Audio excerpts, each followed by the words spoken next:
What if I told you we've just unlocked a time machine to the universe's earliest days?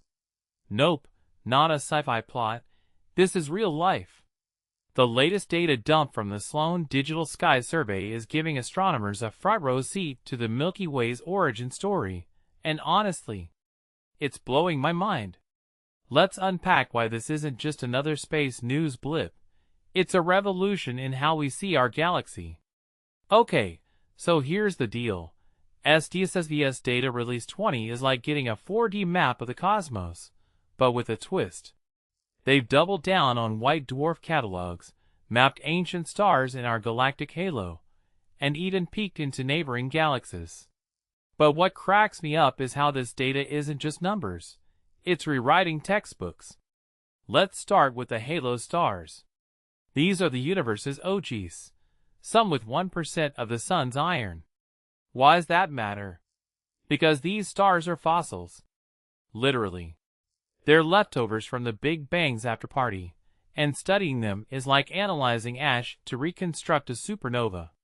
When they found that ultra-metal-poor star, I immediately thought, wait, our galaxy's nursery was messier than we thought. This isn't just astronomy, it's galactic forensics.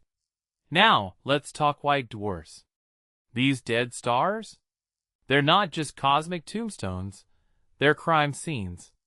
See, their atmospheres often have debris from planets they devoured. So, by studying 49,000 new ones, we're basically reading autopsy reports on solar systems that didn't survive. Creepy? Maybe. But here's the kicker. This data could tell us how common Earth-like planets are. If a white dwarf's stomach is iron and silicon, that's a dead giveaway. Pun intended, it ate rocky worlds. So, are we looking at a graveyard, or a blueprint for where life could have existed? And then, there's the Solar Neighborhood Census. 280,000 stars within 300 light years? That's our cosmic backyard. But what fascinates me isn't just mapping stars. It's the brown dwarfs and M dwarfs. These are the runts of the galaxy, and they're probably swimming in exoplanets. If we're serious about finding alien life, this is where we should be looking. Yet, how many headlines do we see about Proxima Centauri b versus these obscure red dwarfs? Bias, pure and simple. The survey's fixing that, and I'm here for it. Wait, did they just collaborate with an X-ray telescope to cross-match data? Oh, they did. Zeta partnership gave us 48,000 optical X-ray matches. Why is that cool? Because X-ray sources are like cosmic lighthouses, black holes, neutron stars, violent collisions. Pairing them with optical data? It's like hearing a thunderclap and then seeing the lightning. The timing clicks. And those carbon-enhanced stars in the Large Magellanic Cloud? That's wild. We assumed ancient stars were pure in their chemistry, but now it's like finding a Neanderthal using a smartphone. Our galaxy's history isn't a straight line.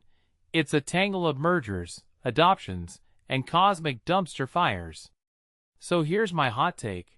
This data isn't just about stars. It's about stories. The Milky Way's a cannibal. Those halo stars probably come from dwarf galaxies we devoured. Those white dwarfs? They're proof that planets get destroyed, reborn, and maybe even rebuilt. And the fact that we're finding ancient chemistry in satellite galaxies? That suggests the universe's first chapters were way more collaborative than we guessed. Maybe life didn't start in one perfect cradle. Maybe it was a group project across multiple galaxies. Wild, right? What's next? I dunno, but I'm dying to see what happens when we combine this with James Webb's infrared eyes or future neutrino detectors. The Milky Way's not just a galaxy. It's a diary. And we're finally learning how to read it. What do you think this all means for our place in the cosmos? Drop your theories. Let's geek out together.